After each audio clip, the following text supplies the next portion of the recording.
fresquinho. Ele entrega de leite fresquinho. Chega na porta da casa, tira fresquinho. Graça e paz, amados irmãos. Estamos mais uma vez aqui reunidos como Igreja do Senhor nessa manhã. Convido você nesse momento a abrir a palavra de Deus no livro de Filipenses. Filipenses capítulo 2.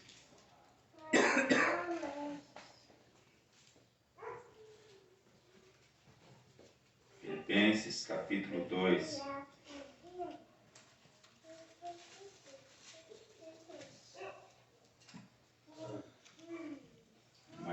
Uma exortação ao amor fraternal e à humildade, o exemplo de Cristo. Filipenses capítulo 2, versículo 1 em diante, a palavra de Deus diz assim: Se há, pois, alguma exortação em Cristo, alguma consolação de amor, alguma comunhão do Espírito, se há estranhados afetos e misericórdias, contemplai a minha alegria, de modo que penseis a mesma coisa, tenhais o mesmo amor, sejais unidos de alma, tendo o mesmo sentimento. Nada façais por partidarismo ou vanglória, mas por humildade, considerando cada um os outros superiores a si mesmo. Não tenha cada um em vista o que é propriamente seu, senão também cada qual o que é dos outros. Tende em vós o mesmo sentimento que houve também em Cristo Jesus, pois ele, subsistindo em forma de Deus, não julgou como usurpação o ser igual a Deus. Antes a si mesmo se esvaziou, assumindo a forma de servo, tornando-se em semelhança de homens e reconhecido em figura humana. A si mesmo se humilhou, tornando-se obediente até a morte de cruz, pelo que também Deus o exaltou sobremaneira e lhe deu um nome que está acima de todo nome, para que o nome de Jesus se dobre todo o joelho, nos céus, na terra e debaixo da terra, e toda língua confesse que Jesus Cristo é o Senhor, para a glória do Deus Pai. Assim, pois, amados meus, como sempre, obedeceste não só na minha presença, porém muito mais agora na minha ausência. Desenvolvei a vossa salvação com temor e tremor, porque Deus é quem efetua em vós tanto querer como realizar, segundo a sua boa vontade. Fazei tudo sem murmurações nem contendas, para que vos torneis irrepreensíveis e sinceros filhos de Deus, inculpáveis no meio de uma geração pervertida e corrupta, na qual resplandeceis como luzeiros no mundo, preservando a palavra da vida, para que no dia de Cristo eu me glorie de que não corri em vão, nem me esforcei inutilmente. Entretanto, mesmo que seja eu oferecido por libação sobre sacrifício e serviço da vossa fé, alegro-me e com todos vós me congratulo. Assim vós também, pela mesma razão, alegrai-vos e congratulai-vos comigo. Pai, muito obrigado, Senhor, por esse momento que podemos estar aqui com liberdade para te adorar, para bendizer o teu santo nome, para prestarmos culto a ti, Senhor. A tua palavra diz que tudo que nós fizermos tem que ser para a glória do teu nome, Senhor, para teu louvor. Muitas vezes, Senhor, passamos por necessidades, por aflições, por angústias, por tristezas. Muitas vezes ficamos ansiosos, Senhor. Mas eu peço nesse momento que nos abençoe, Senhor, que perdoe os nossos pecados, perdoe as nossas falhas, Senhor. Limpe o nosso coração, limpe a nossa mente, Senhor, para que possamos prestar um culto agradável a Ti, ó Pai. Sabemos, Senhor, que não somos merecedores de nada do que Tu tem feito nas nossas vidas. Pelo Teu cuidado, pela Tua graça sempre derramada em nossas casas, em nossos trabalhos, em nossa vida em geral, Senhor. Te agradecemos por cada instante, por cada momento, Senhor. Te agradecemos pelo pão que não nos tem faltado, Senhor Jesus. Te agradecemos porque Tu tens suprido todas as nossas necessidades, ó Pai. Muito obrigado pelo Teu amor, Senhor, pela Tua graça, pela Tua misericórdia. Em nome de Jesus. Amém.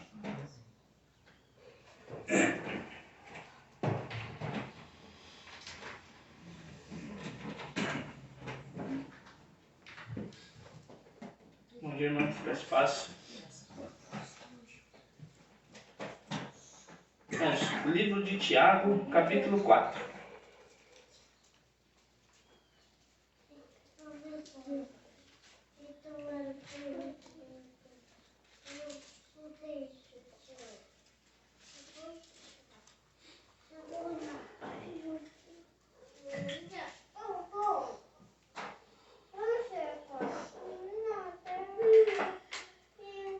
versículo 6 até o 10.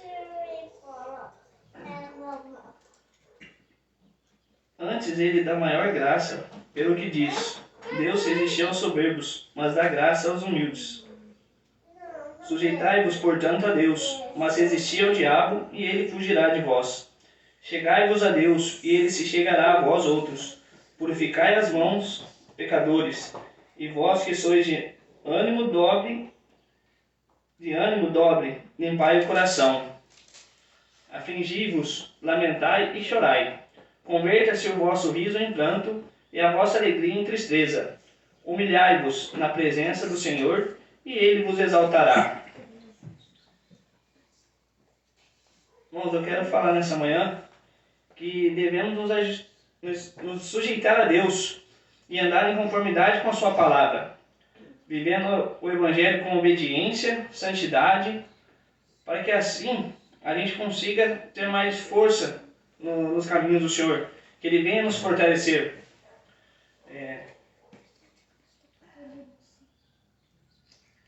E como que a gente consegue isso? Através da oração, jejuando, buscando mais estudar as palavras, ler as Escrituras todos os dias. A gente vê na história que muitos homens e mulheres tinham uma fé grande, e eles se chegaram verdadeiramente a Deus, se humilhando, orando, se arrependendo dos seus pecados. E com isso eu creio que o Espírito Santo vai nos fortalecer e a gente vai conseguir enfrentar as nossas aflições, as nossas angústias do dia a dia. Vamos vencer os dardos inflamados de Satanás. Porque quando nos sujeitamos a Deus, a gente somos revestidos com o poder do Espírito Santo. Ele nos fortalece. Eu queria ler um texto também em Provérbios capítulo 3.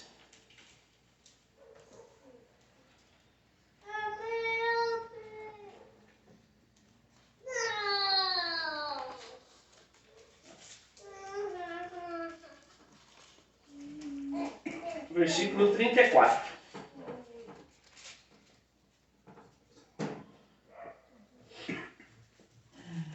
Certamente ele escarnece dos escarnecedores, mas dá graça aos humildes. Aqui fortalece que Deus lembra dos humildes. E eu queria também ler o Salmo 138, versículo 6. O Senhor é excelso, contudo, atenta para os humildes. Os soberbos, ele os conhece de longe. Então, mais uma vez, exortando a gente, irmãos, que a gente deve ser humilde e não soberbo, não arrogante. E para a gente finalizar, eu quero abrir em Joel, capítulo 2.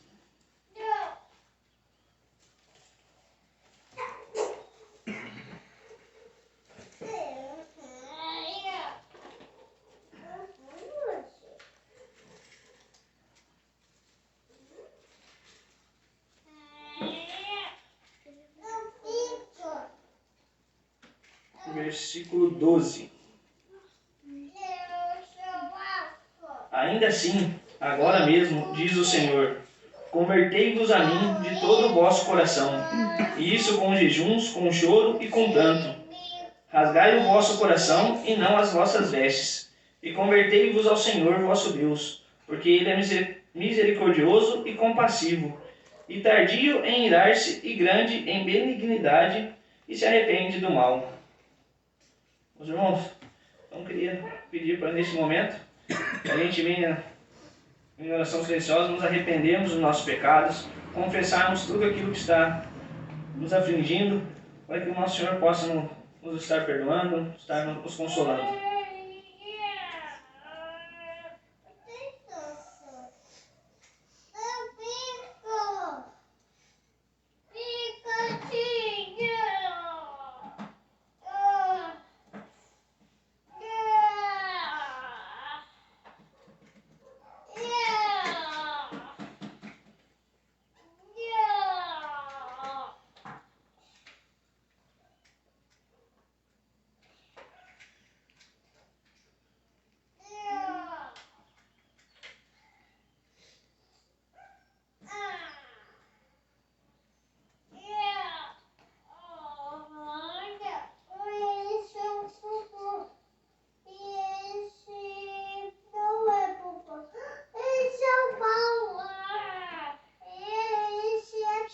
hoje, meu Pai, nos achegamos a Ti nesse momento, ó Deus.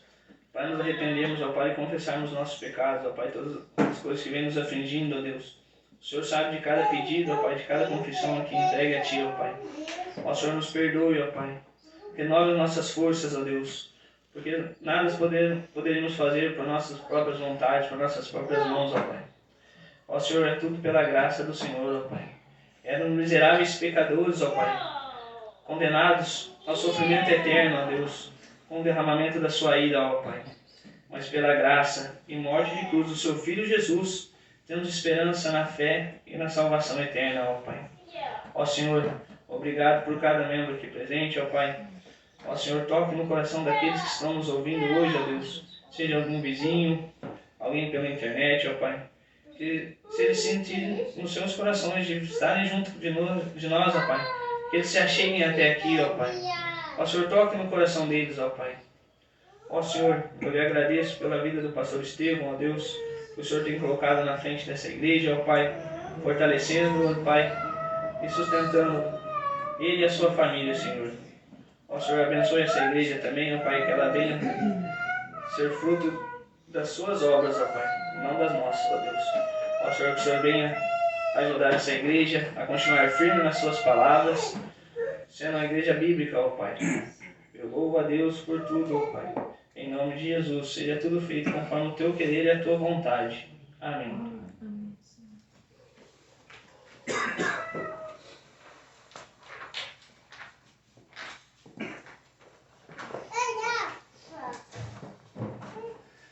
Irmãos, se nós passarmos para o louvor, terça-feira nós estamos fazendo estudo bíblico sobre dons espirituais. Agora, terça-feira, nós falamos sobre o dom de profecia bíblica. Terça-feira nós daremos continuidade. Peço que os irmãos continuem orando por crescimento da igreja aqui na cidade de Itapuã, para um amadurecimento nosso na palavra também, para que nós venhamos aprender a manter os nossos olhos no Senhor Jesus e na sua palavra. Orarmos uns pelos outros também. Sabemos que essa semana, principalmente, tivemos vários casos de pessoas enfermas entre nós. É um clima meio mais complicado, onde deixa as pessoas mais com gripe, com febre e outras coisas mais relativas. Que o Senhor possa estar nos abençoando. Por o trabalho dos irmãos também, que nós possamos estar orando pelas nossas famílias. E aquilo que nós estamos falando também, nós teremos eleições agora, em outubro, acho que é. Que o Senhor possa estar abençoando os nossos governantes, possa estar abençoando, que nós possamos ser abençoados também com aqueles que forem eleitos. Amém?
peço nesse momento que a nossa amada Mãe Leili leve sua voz em oração. Bondoso Senhor, nós te agradecemos pelo privilégio de podermos estar na tua casa, te louvar, te adorar, porque tu tens sido, Senhor, Deus misericordioso para conosco, mesmo muitas vezes quando nós não temos sido merecedores, Senhor. Muito obrigada pela tua graça, pelo teu cuidado constante sobre nossas vidas. Mesmo quando o inimigo vem, como nós lemos já de manhã, quando o inimigo vem ao nosso redor para nos tentar, nós sabemos que tu estás presente, tu não nos deixarás jamais. Nós te louvamos, te agradecemos por essa bondade, por esse teu cuidado sobre nossas vidas.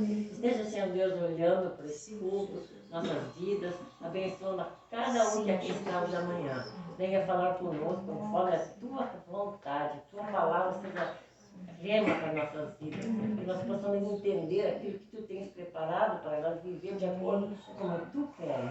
Ajuda-nos, Senhor, na nossa fé, fortalece-nos, Senhor, guarda nos teus cuidados. Precisamos de ti, porque tu és, Senhor, a nossa essência. Tu és, Senhor Deus, que nos dirige e nos cuida. Nós te louvamos, te agradecemos, Senhor, porque sabemos que tu és presente conosco o tempo todo, e jamais tu nos deixa desamparar. Nós te agradecemos porque tua palavra vem e fala conosco aquilo que nós precisamos ouvir. Fala, Senhor, nossos corações nessa manhã. Abençoa grandemente o pastor que vai trazer a palavra, iluminando, Senhor, trazendo conforme o teu querer, Senhor, em nome de Jesus. Amém.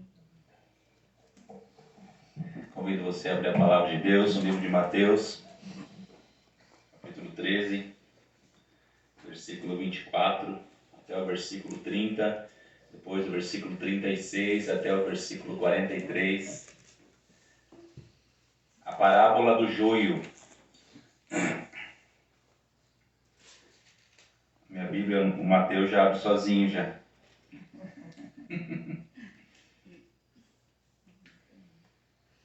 O irmão Juninho já gosta de usar aqueles livros que está grudado à página da Bíblia, é mais difícil de achar.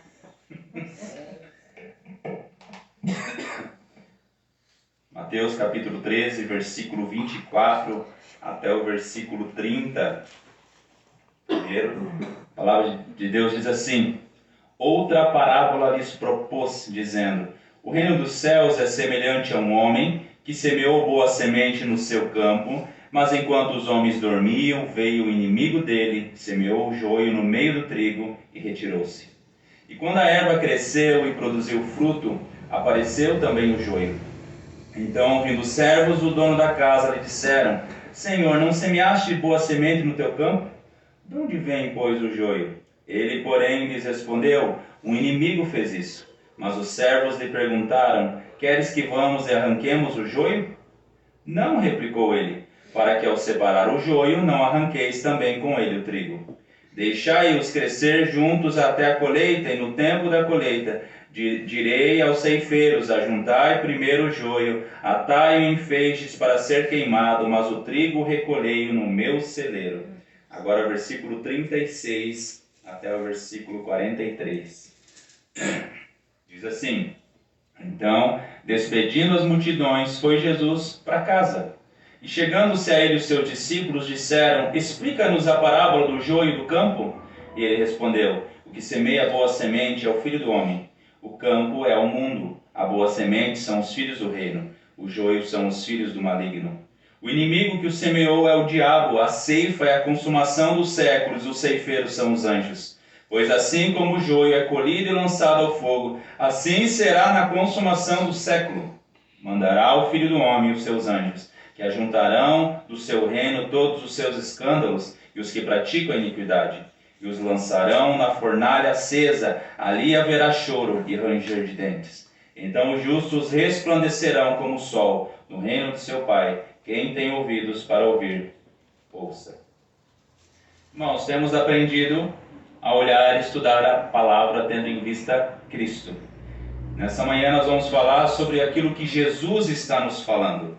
Temos visto também em relação às Escrituras que nós temos que procurar entender o que o autor está nos mostrando, o que o autor tensionava nos comunicar. O texto não está em nós, mas o texto foi escrito com inspiração do Espírito Santo através dos servos do Senhor. Quando lemos a Bíblia, seu significado não são ideias que vêm à nossa mente, nem aquilo que significa para nós. Quando estudamos a Escritura, nós estamos escavando à procura do ouro que os escritores inspirados queriam comunicar.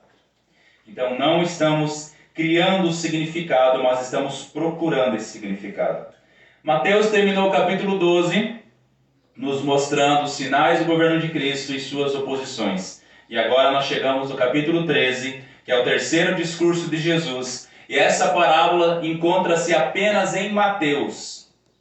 Nós temos que lembrar que o objetivo de Mateus é proclamar Jesus como grande rei, como Messias, como filho de Davi, como filho de Abraão, como Cristo enviado por Deus. Vimos que ele falou sobre o começo da vida de Jesus, sobre o ensino de Jesus na Galileia dos gentios. Ele falou da lei do governo de Cristo, que é o Sermão do Monte, que é o primeiro discurso. Dos capítulo 8 e capítulo 9, ele falou do poder do governo de Cristo em resgatar. No capítulo 10, ele falou do comissionamento dos discípulos, que é o segundo discurso. E no capítulo 11 e capítulo 12, Mateus trata dos sinais do governo de Cristo e sua oposição. E aqui, em Mateus capítulo 13 até o versículo 53, é o terceiro discurso de Jesus, que é as parábolas do governo de Cristo. Temos que lembrar também que Mateus organiza o seu livro por tópicos, não por ordem cronológica, como Marco e Lucas. E Mateus agora ele vai falar sobre Jesus falando sobre a parábola do joio e do trigo.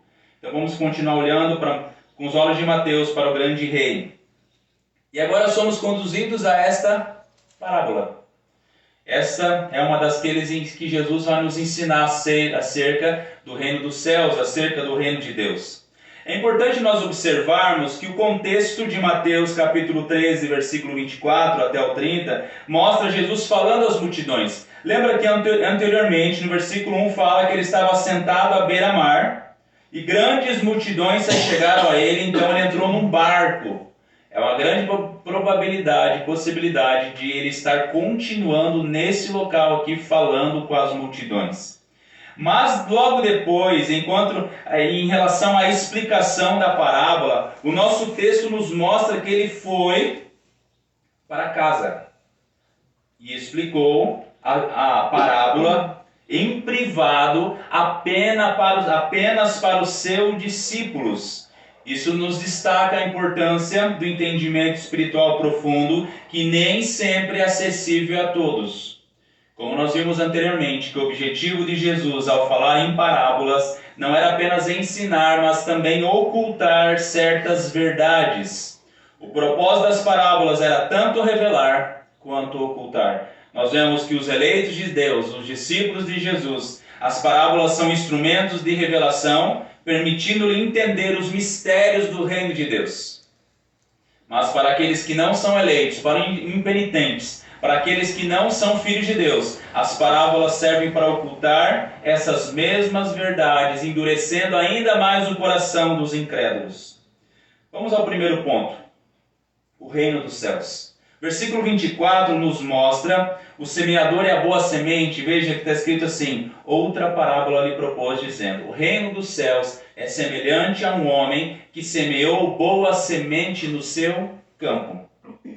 A parábola começa com o reino dos céus, sendo comparado a um homem que semeia boa semente no seu campo. Com certeza, quem estava presente naquele lugar entenderia o que Jesus estava tentando dizer, o que Jesus está mostrando. Vamos falar aqui de forma rasa.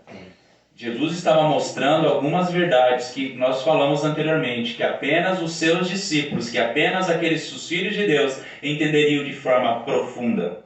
Mas eu quero que você observe alguns detalhes. Veja, um homem que semeou uma boa semente em seu campo. O que Jesus está nos mostrando aqui? De quem ele está falando? O primeiro passo é nós olharmos para o versículo 36, que diz assim: então, despedindo as multidões, foi Jesus para casa, e chegando-se os seus discípulos disseram: explica-nos a parábola do joio do campo. Observe que Jesus explica a parábola apenas para os seus discípulos. E é interessante porque provavelmente tinham se passado horas E os discípulos estavam pensando, com certeza eles conversaram entre si, o que será que Jesus quis dizer com isso daí? E eles chegam à noite, esperam aquele momento, provavelmente estavam se alimentando, fazendo uma coisa, eles chegam para Jesus, Jesus, explica para nós o que tu quis dizer com a parábola do joio. Os discípulos perguntaram porque têm desejo de saber, eles têm realmente desejo de conhecer aquilo que Jesus está dizendo. Nós temos que sempre ter em vista os fariseus. Os fariseus, eles não tinham desejo de saber, eles não tinham desejo de conhecer aquilo que Jesus estava dizendo. Eles queriam questionar Jesus. Eles não no sentido de aprendizado, mas no sentido de dizer, você está errado, você não está certo. Nós não podemos nos achegar ao Senhor dessa forma. O Senhor sempre tem algo para nos mostrar, algo para nos ensinar. E nós somos levados ao verso 11 de Mateus, que diz assim, porque a vós quem? Aos discípulos, é dado conhecer os mistérios do reino dos céus. Se nós fomos salvos pelo Senhor, a nós é dado conhecer os mistérios do reino dos céus. Nós somos levados ao livro de Joel, por exemplo, e somos confrontados sobre a questão do quebrantamento, sobre a questão de nos arrependermos. Mas aqueles que não são discípulos, aqueles que não são salvos pelo Senhor, jamais vão entender isso. Jamais vão compreender. Dito isso, vamos procurar entender essa parábola. O primeiro ponto é o homem que semeia. Veja o versículo 37. E ele respondeu, o homem que semeia a boa semente é o Filho do homem. Esse homem é identificado aqui como o Filho do homem. Quem é o Filho do homem na Escritura? Jesus Cristo. Jesus usa o título do Filho do homem para destacar a sua identidade como o Messias prometido, o juiz do mundo, e para enfatizar a sua conexão com a humanidade. Perceba que Jesus aqui mostra que ele veio semear a boa semente. É interessante porque nós somos levados novamente à parábola do semeador, que parece ser uma continuidade do que Jesus estava falando lá. E o segundo ponto é a boa semente. Quem é a boa semente? Versículo 38, parte B, diz assim, a boa semente são os filhos do reino.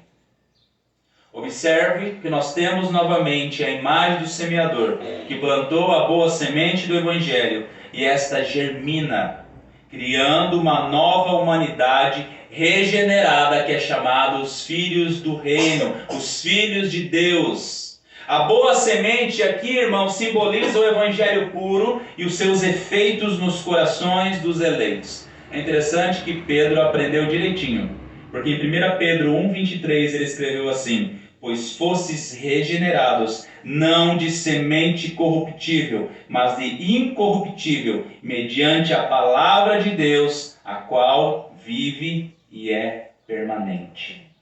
A palavra de Deus é usada pelo Espírito Santo como instrumento para levar os pecadores a um conhecimento da graça de Deus em Jesus Cristo.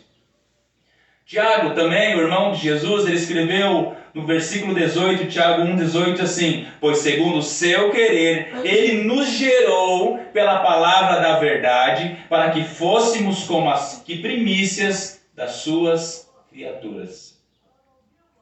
O terceiro é o reino dos céus.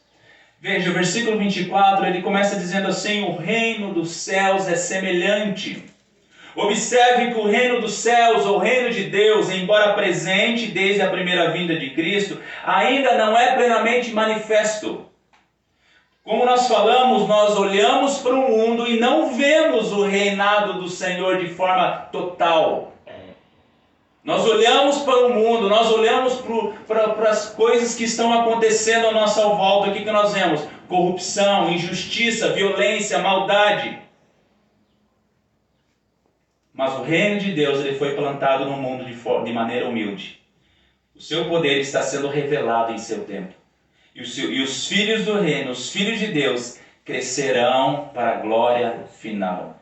Deus, através de Cristo, ele reina sobre tudo e sobre todos. E nós sabemos disso através da Escritura. E aí temos o quarto ponto, que é o campo. Versículo 24 diz assim, o reino dos céus é semelhante a um homem que semeou boa semente no seu campo. Versículo 38, parte A, fala que o campo é a igreja. O campo é o mundo. Algumas pessoas, ao falarem dessa parábola, ou exemplificarem ela, afirmam que o joio cresce dentro da igreja. Mas a palavra de Deus nos mostra que o campo aqui é o mundo inteiro, não apenas Israel, a sua igreja. Então aqui Jesus está nos mostrando que o joio cresce no mundo. Logo depois nós vamos falar sobre a questão da igreja. Agora sobre o segundo ponto, a infiltração do mal. Versículo 25 diz assim: mas enquanto os homens dormiam, veio o inimigo deles, semeou o joio no meio do trigo e retirou-se. Eu quero que nós observemos alguns detalhes que são muito importantes nesse versículo. O primeiro deles é que enquanto os homens dormiam. Errado nós dormir? Nós descansarmos é errado? Eu quero que os irmãos entendam que estar dormindo aqui não deve ser interpretado como uma condenação ao descanso físico. É necessário nós dormirmos. É uma bênção de Deus, é uma graça de Deus nós dormirmos. Mas sim, aqui é um alerta para a vigilância espiritual. Nós temos que ter em mente que o sono espiritual é uma condição muito perigosa. Jesus adverte os seus discípulos muitas vezes sobre a necessidade de vigiar e orar para não caírem em tentação. Mateus 26:41 fala: vigiai e orai para que não entreis em tentação. O espírito na verdade está pronto, mas a carne é fraca. Lendo as Escrituras, nós vemos que não podemos estar espiritualmente desatentos, pois Satanás está sempre pronto para nos atacar. Nosso mestre nos chama a estarmos sempre alertas, equipados com a armadura de Deus para resistir às ciladas do diabo. Efésios 6:11 fala: revesti-vos de toda a armadura de Deus para poderes ficar firmes contra as ciladas do diabo. E aí nós chegamos ao ponto do versículo 25 sobre o inimigo. Mas enquanto os homens dormiam, veio o inimigo deles. Perceba que ele semeia o joio e retira-se. Quem é o inimigo? Versículo 39, Jesus nos responde, ele diz assim: o inimigo que semeou é o diabo.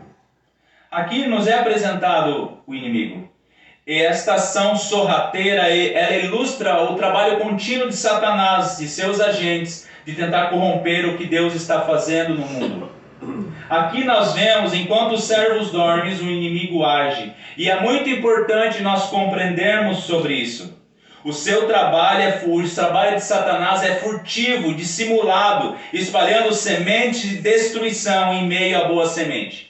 É muito interessante porque muitas vezes nós aprendemos a palavra do Senhor. Vamos ser fiéis à palavra do Senhor. Nós vamos lutar pela palavra do Senhor. Quando nós saímos daqui, aparece alguma coisa que não é a palavra do Senhor. E muitas vezes nós ficamos: será? Será que aquilo que foi falado é a palavra do Senhor? Porque o apóstolo tal falou tal coisa. Nós somos muitas vezes levados a questionar, às vezes, as verdades das Escrituras. E nos é dito que após ele fazer isso, o que ele faz? Ele se retira. Eu quero que você entenda que é como se nós estivéssemos falando da palavra do Senhor e vem aqui alguém joga alguma coisa e sai do local. E todos nós ficamos sem saber para onde nós irmos. 2 Coríntios 11:3 diz: mas receio que assim como a serpente enganou a Eva com sua astúcia, assim também será corrompida a vossa mente, e se aparte da simplicidade e a pureza devidas a Cristo. Lembra da serpente no jardim do Éden? Ela começou falando verdades. Muitas vezes Satanás nos fala 100 verdades, mas uma mentira. E essa mentira faz muito efeito nas nossas vidas. Nós começamos muitas vezes a seguir essa mentira. Calvino afirmou que Satanás nunca descansa. Ele está sempre ocupado em semear erros e falsidades, onde Deus semeou a verdade. E aí chegamos na parte do joio. Versículo 25 também fala que, mas enquanto os homens dormiam, veio o inimigo deles, semeou o joio no meio do trigo. Você conhece o joio? Não. O joio é uma planta semelhante ao trigo, mas ela é muito prejudicial. Ela cresce junto com o trigo e ela se enrosca nele. O joio aqui, em versículo 38c, fala que são os filhos do maligno. O joio aqui representa os filhos de Satanás. Satanás sempre vai tentar subverter a obra de Deus, semeando mentiras, falsidades e maldades, mesmo onde o evangelho é pregado. Tem muitos locais que, muitas vezes por causa de ideologias malignas, que estão se levantando contra o evangelho puro do Senhor. Estão se levantando contra a palavra do Senhor, dizendo assim que a palavra precisa ser atualizada. Quando você fala esse tipo de coisa, o que você faz? Você faz com que a palavra de Deus perca a credibilidade, ela não é mais infalível. Ela não é mais inerrante. Se eu digo que a palavra de Deus, a Bíblia, ela não serve mais, então eu não preciso mais seguir nada do que ela diz. Lutero uma vez ele disse assim: onde Deus constrói uma igreja, o diabo constrói uma capela do lado. Isso nos lembra de que enquanto o reino de Deus avança, Satanás está sempre ativo, plantando joio no meio do trigo. Joio, semeado, representa aqueles que se misturam, tentam se misturar dentre os filhos de Deus, mas não pertencem ao reino. Observe o versículo 26, diz assim: e quando a erva cresceu e produziu fruto, apareceu também o joio. Infelizmente, isso também revela a realidade de muitas igrejas denominadas cristãs no nosso país. Quanto joio nós temos visto em todos os lugares. Como Martin Lloyd-Jones disse, nem todos que estão no meio do povo de Deus são verdadeiramente regenerados. Aqueles que professam fé, mas cujos corações permanecem distantes de Cristo. Isso nos lembra a palavra de Jesus. Abra comigo Mateus capítulo 7. Mateus 7, 21 até o 23, diz assim: nem todo que me diz Senhor, Senhor, entrará no reino dos céus, mas aquele que faz a vontade do meu Pai que está nos céus. Muitos naquele dia hão dizer-me: Senhor, Senhor, porventura não temos nós profetizado em Teu nome? Em Teu nome não expelimos demônios? Em Teu nome não fizemos muitos milagres? Então lhe direi explicitamente: nunca vos conheci. Apartai-vos de mim, os que praticam a iniquidade. O simples fato de alguém fazer parte de uma igreja, estar participando de uma igreja, não faz esse ser igreja. Jesus deixa claro que uma mera confissão verbal da sua divindade, da sua autoridade, não é suficiente para garantir que alguém entre no reino dos céus. A entrada no reino dos céus, segundo Jesus, não depende apenas de palavras, numa profissão de fé externa, mas de obediência a Deus. Como diz o versículo 20 ali, ó. Assim, pois, pelos seus frutos os conhecereis. Isso não significa que a salvação é alcançada por obras, mas que a verdadeira fé que salva sempre é manifestada em obediência. Filipenses 2, está escrito em Filipenses 2, que nós lemos anteriormente. Assim, pois, amados meus, como sempre obedeceste, não só na minha presença, porém muito mais agora na minha ausência, desenvolvei a vossa salvação com temor e tremor.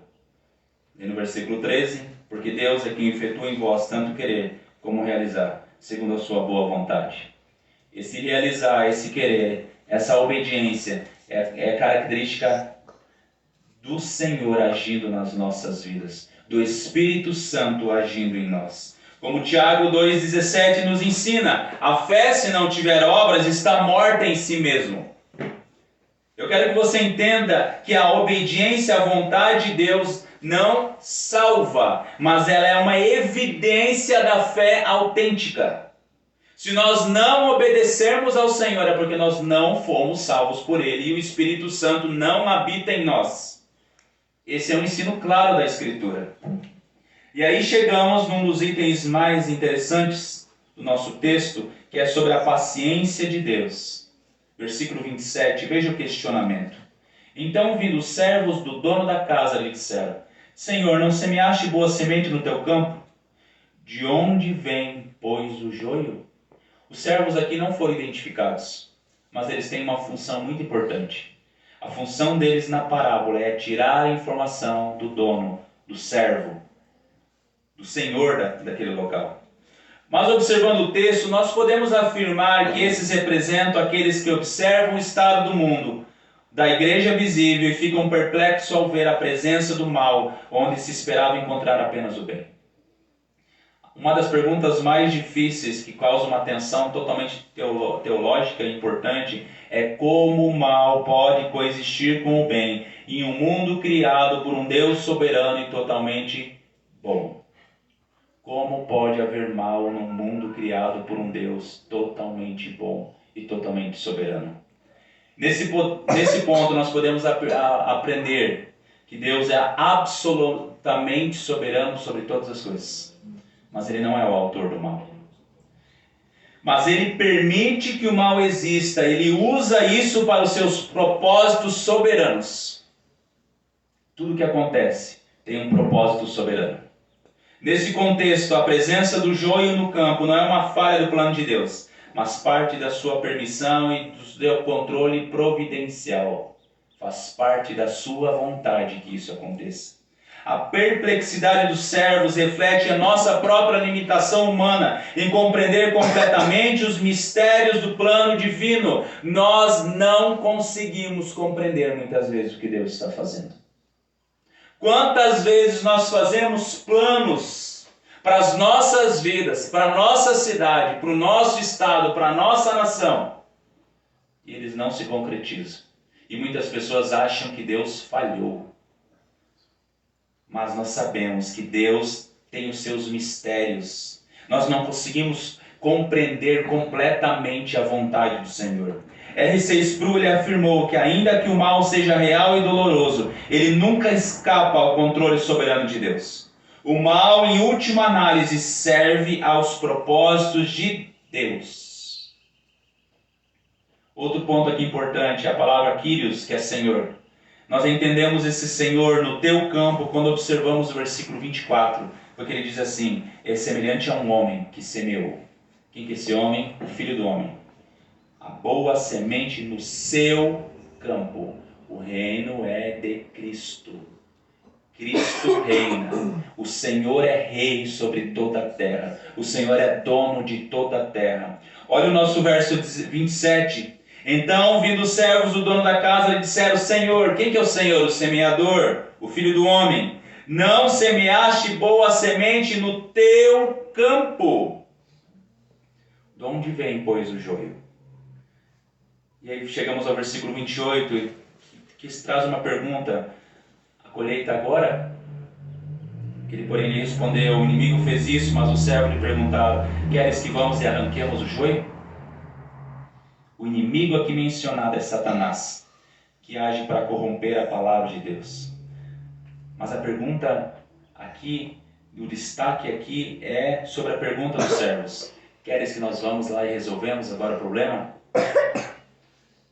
Agora, Senhor, quer que nós vamos lá? Jesus está mostrando a precipitação, o imediatismo humano. Nós queremos que os problemas sejam resolvidos agora, nesse momento. Nós queremos que as coisas se resolvam agora. Nós queremos que as injustiças desse mundo se resolvam agora. Que as corrupções desse mundo terminem agora. Mas eu quero que nós observemos novamente aquilo que nós falamos anteriormente sobre a parábola do semeador. Nós vimos que o povo judeu tinha expectativa da vinda do Messias, trazendo uma estação de colheita, onde os justos seriam reunidos e os perversos seriam destruídos. Lembra que o povo queria que acontecesse? Inclusive na pregação de João Batista ele fala sobre o batismo de salvação e sobre o batismo de condenação, onde estaria uma colheita naquele momento. Aí nós vimos que a primeira vinda de Jesus é uma estação de semeadura. E logo em seguida, Jesus mostra o imediatismo dos servos. Vocês querem que vamos e arranquemos o joio? Isso revela a nossa impaciência natural ao lidar com o mal. A nossa impaciência natural em lidar com as injustiças. Todos queremos resolver o problema imediatamente arrancando o joio do campo. Mas agimos apressadamente, sem medir as consequências, sem entendermos o que realmente aquilo vai trazer. É como aquela pessoa que quer resolver matar uma barata dentro de casa, que nem o pica-pau, e taca fogo na casa, coloca uma bomba dentro da casa. Nem o pica-pau. Matou a barata, mas acabou com a casa. E nós vemos no versículo 29 a paciência do Senhor. Veja o versículo 29. Não, replicou ele, para que ao separar o joio não arranqueis também com ele o trigo.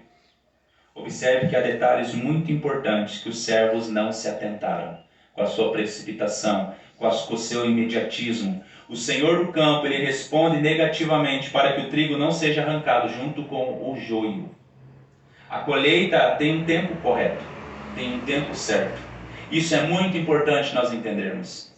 A paciência de Deus em permitir que o joio e o trigo cresçam juntos revelam a sua misericórdia, revela a sua graça, revela a sua paciência. Eles mostram muito além da paciência, que é um outro ponto muito importante. Calvino afirmou assim: Deus suporta os ímpios por um tempo, não porque seja indiferente ao pecado, mas porque ele tem um plano maior que será revelado no tempo certo. Qual é esse plano? Observe o versículo 30. Veja o que o versículo 30 nos diz: deixai-os crescer juntos até a colheita. E no tempo da colheita, direi aos ceifeiros: ajuntai primeiro o joio, atai-o em feixes para ser queimado, mas o trigo recolhei no meu celeiros. Vamos responder algumas questões aqui. Primeiro, qual que é o tempo da colheita? Versículo 39, parte B, diz assim: a ceifa é a consumação dos séculos. A colheita é a consumação dos séculos. A ceifa aqui representa o julgamento final, onde haverá uma clara separação entre justo e ímpio. Ah, mas você está falando de inferno. Não tem inferno, não existe inferno. Quem mais falou sobre inferno na Escritura foi Jesus. E aqui ele está falando sobre o inferno, sobre a condenação. No juízo final, Deus trará luz a todas as coisas ocultas. Tudo aquilo que os homens fizeram de errado, de mal, de perverso, de corrupto, de injusto, será trazido à luz. O juízo final será o momento em que toda a justiça será estabelecida e todo o mal será julgado. Deus permite sim que o joio cresça junto com o trigo. Deus permite muitas vezes que o joio viva com o trigo, que o joio receba esse sol maravilhoso, receba os dias maravilhosos, o calor, o friozinho, veja a neve, veja a chuva, veja todas as coisas. Mas no final, um dia, o trigo será separado para a glória, para a salvação, e o joio será batizado com fogo. O que é batizado com fogo? Condenação. Ele será jogado no fogo. E vemos os ceifeiros. Quem são os ceifeiros? Versículo 39, parte C, diz assim: os ceifeiros são os anjos. A imagem dos ceifeiros, que são os anjos de Deus, reforça a ideia de que o julgamento pertence ao Senhor e será realizado de maneira justa e de maneira infalível. No juízo final, a justiça de Deus será plenamente revelada. Observe o que se segue. Versículo 30, julgamento final. No tempo da colheita, direi aos ceifeiros: primeiro o joio, atai-os em feixes para ser queimado, mas o trigo recolhei-o no meu celeiro. Aqui nós vemos uma dupla ação no dia do julgamento. O joio, representando os ímpios, será separado e queimado, simbolizando a condenação eterna. O trigo representando os justos, salvos pelo Senhor, batizados com o Espírito Santo. Aonde o Espírito Santo habita, esses foram regenerados pelo Senhor. Esses serão recolhidos no celeiro. Esse celeiro aqui representa a salvação, representa a glorificação, representa habitar com o Senhor eternamente. No juízo final será o momento em que a paciência de Deus vai acabar, vai cessar. E a sua justiça será plenamente executada. Deus é justiça. Agora sobre o joio. Olha para o nosso texto, versículo 30, parte A. No tempo da colheita, direi aos ceifeiros, ajuntai primeiro o joio, atai-o em feixes para ser queimado. Isso não quer dizer nada.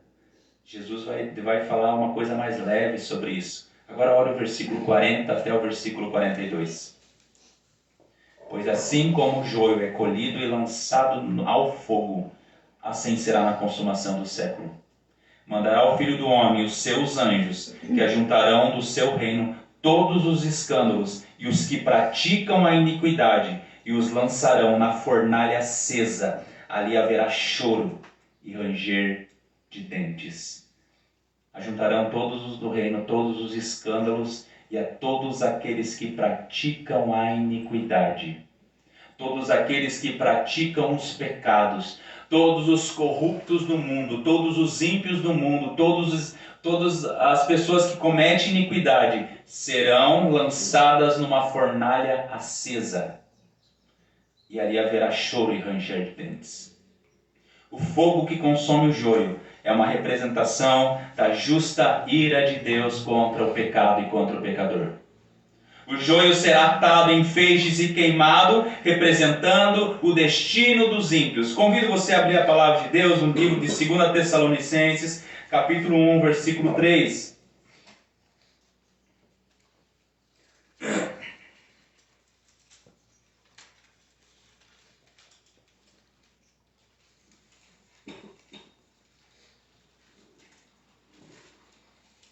Esse texto aqui quase que eu coloquei a referência errada. Coloquei 1 Tessalonicenses. 2 Tessalonicenses, capítulo 1, versículo 3 em diante, diz assim: Irmãos, nós devemos sempre dar graça a Deus por vocês, como convém, pois a fé que vocês têm cresce cada vez mais, e o amor que todos vocês têm uns pelos outros vai aumentando. É por isso que nós mesmos nos orgulhamos de vocês nas igrejas de Deus, por causa da perseverança e da fé que vocês demonstram em todas as perseguições e tribulações que estão suportando. Veja, os justos, a paciência, eles estão suportando. Isso é um sinal evidente do justo juízo de Deus, para que vocês sejam considerados dignos do reino de Deus, pelo qual vocês também estão sofrendo. Pois de fato é justo para com Deus que Ele retribua com tribulação aos que causam tribulação a vocês. Perceba a justiça de Deus. E que dê a vocês que estão sendo atribulados alívio juntamente conosco, quando do céu se manifestar o Senhor Jesus com os anjos do seu poder, em chama de fogo, tomando vingança contra os que não conhecem a Deus e contra os que não obedecem ao Evangelho do nosso Senhor Jesus. Esses sofrerão penalidade de eterna destruição, banidos da face do Senhor e da glória do seu poder. Quando ele vier naquele dia para ser glorificado nos seus santos e ser admirado em todos os que creem, isso inclui vocês, que crescem em nosso testemunho. Você consegue ver aqui em sequência aquilo que Jesus ensinou? Nós passamos por tantos momentos difíceis, por perseguições, tribulações nessa terra por causa do Evangelho. Muitas vezes nós vemos o ímpio prosperando com as suas maldades, com as suas corrupções, achando que são os mais poderosos da terra. Mas um dia a justiça de Deus cairá sobre eles. Os justos sofrem por causa dos ímpios, mas um dia isso vai acabar. Apocalipse capítulo 20, versículo 11. Abra comigo, Apocalipse capítulo 20, versículo 11.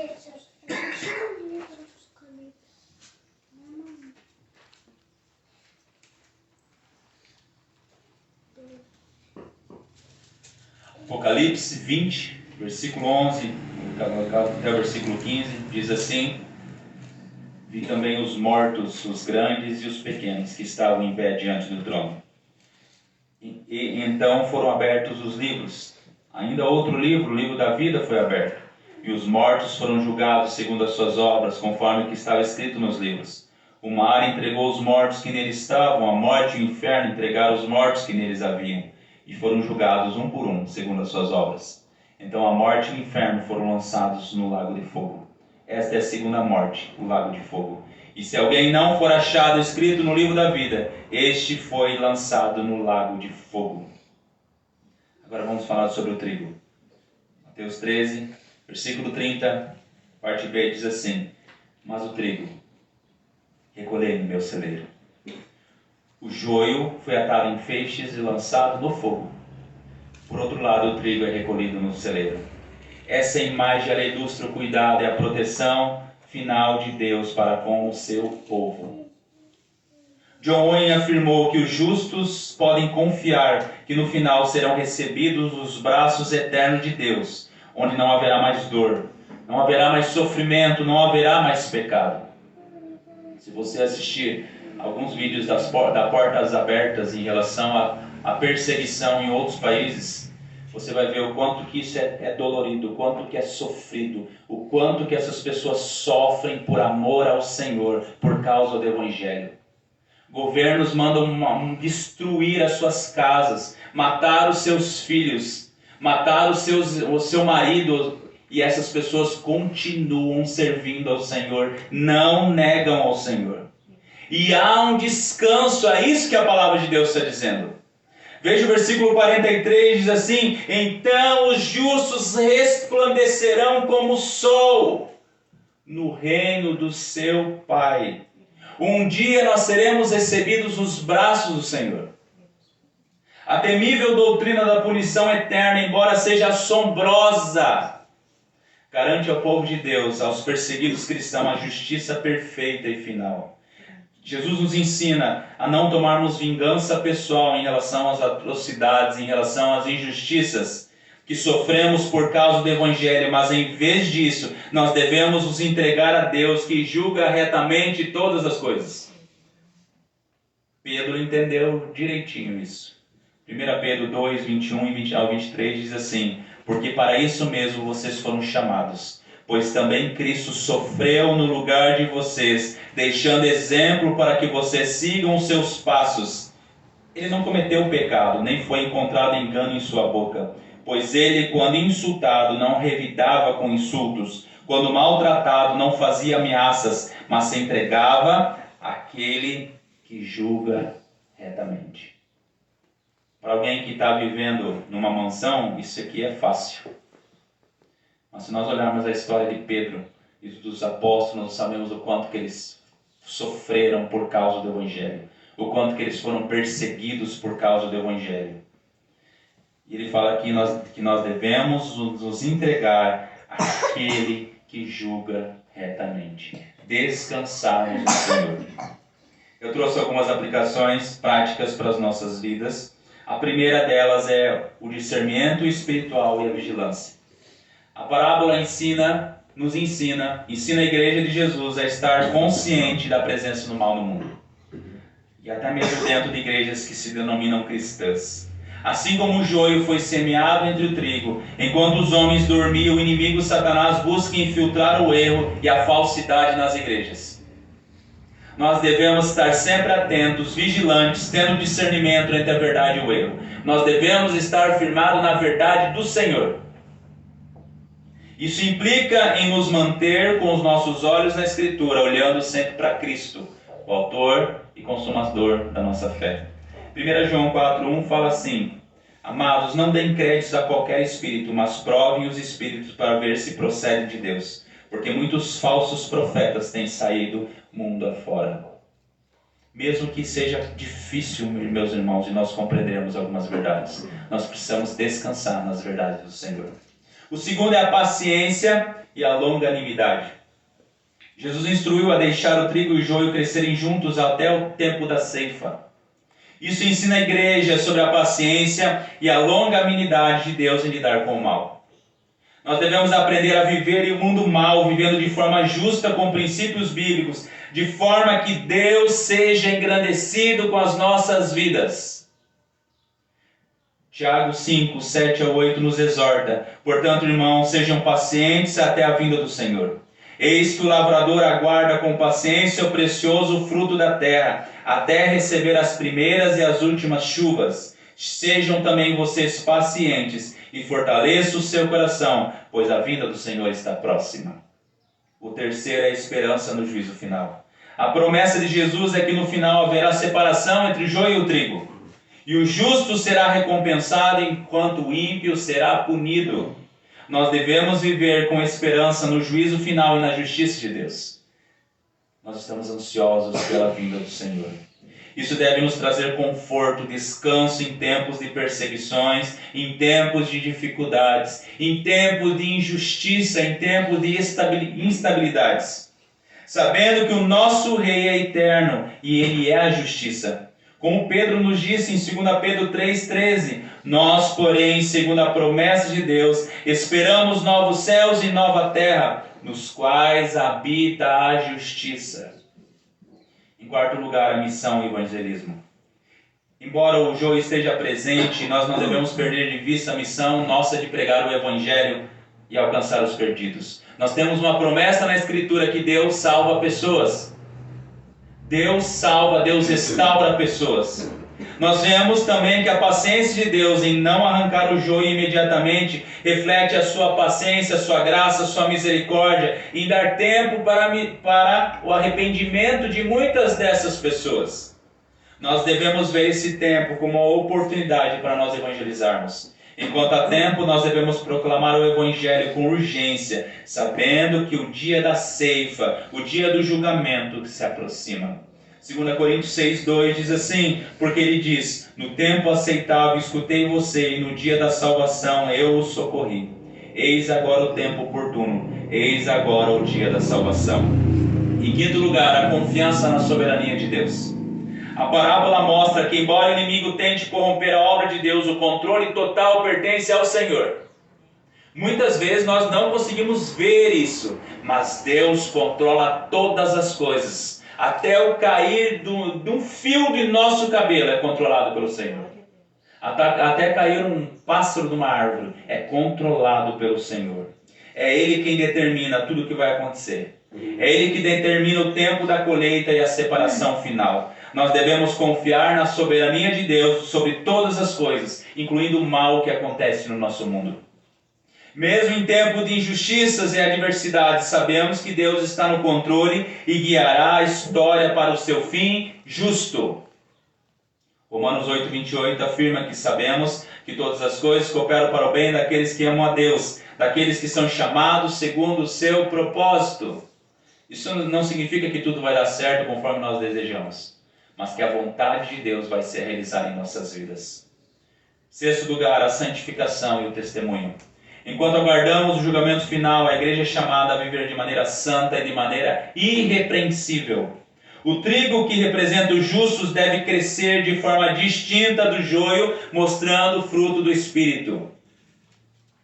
Nós, como igreja do Senhor, nós devemos ter um testemunho visível de santidade. E a verdade deve estar em nós, em meio a esse mundo corrupto, a esse mundo injusto. Nós devemos viver de forma consistente com os ensinamentos de Cristo e demonstrar o caráter de Deus em nossas ações. Mateus 5,16 diz: assim brilhe também a vossa luz diante dos homens, para que vejam as vossas boas obras e glorifiquem a vosso Pai que estás no céu. Mateus 5,48, o que diz, Samuel? Sejam perfeitos como é perfeito o Pai de vocês que está no céu. Mateus 5,48. Sétimo lugar, comunidade de esperança e consolação. O ensino sobre a ceifa final e a separação entre joio e trigo deve ser uma fonte de consolo para a igreja. Embora o mal prospere por um tempo, Deus promete justiça. Nós podemos descansar no Senhor. Não precisamos ficar ansiosos. Nós devemos ser uma comunidade de esperança, consolando uns aos outros com a promessa da vinda do nosso Senhor. Em tempos de sofrimento, em tempos de perseguição, em tempos de injustiça, nós devemos nos encorajar mutuamente com a verdade de que o reino de Deus triunfará.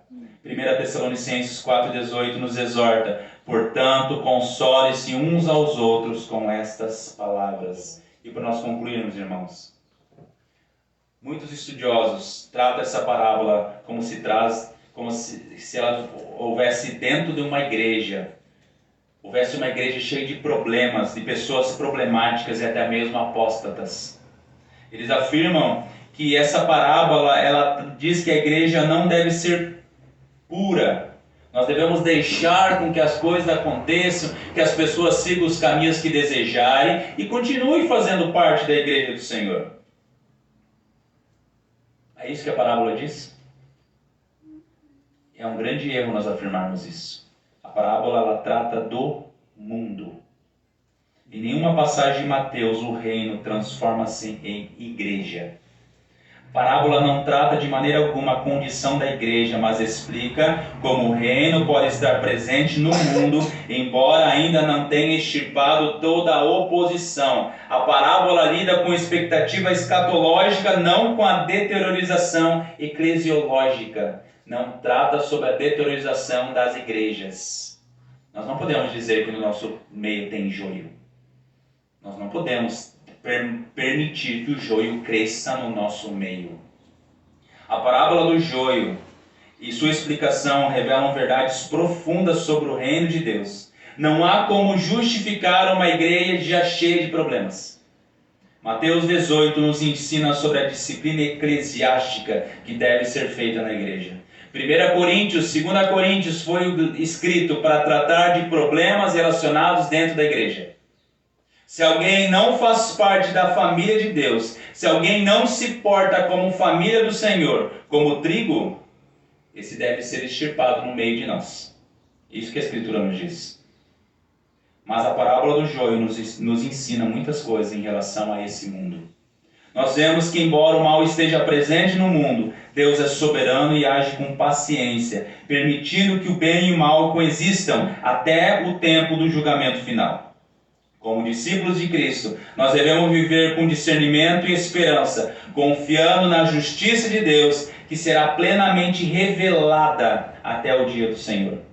A certeza do julgamento e a promessa da glória eterna para os justos nos motivam a perseverar na fé e na santidade. Bem-aventurados, porém, os vossos olhos, porque veem, e os vossos ouvidos, porque ouvem. Pois em verdade vos digo que muitos profetas e justos desejavam ver o que vedes, e não viram, e ouvir o que ouvides, e não ouviram. Louvado seja o nome do nosso Senhor. Pai, nos colocamos diante de Ti mais uma vez.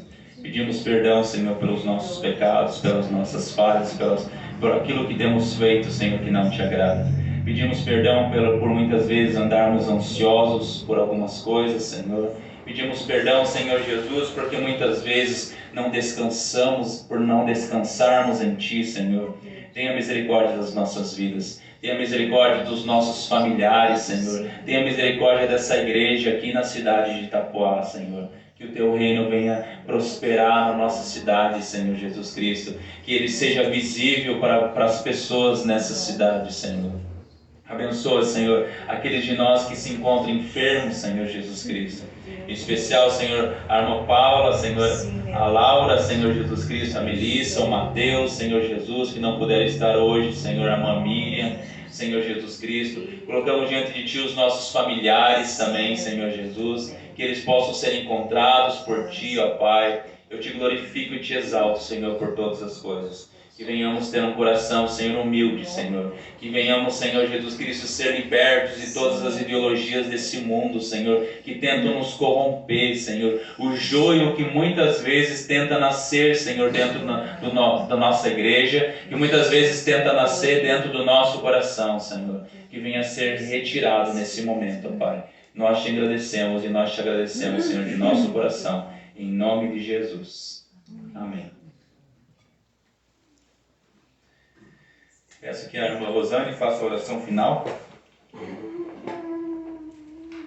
Pai querido, Pai maravilhoso, obrigado por essa oportunidade, esse privilégio de estarmos reunidos na tua casa, Senhor, onde o Senhor preparou para nós, Pai. Muito obrigado pelo teu amor, pela tua misericórdia. Perdoe os nossos pecados, nossas fraquezas, nossas falhas, Pai.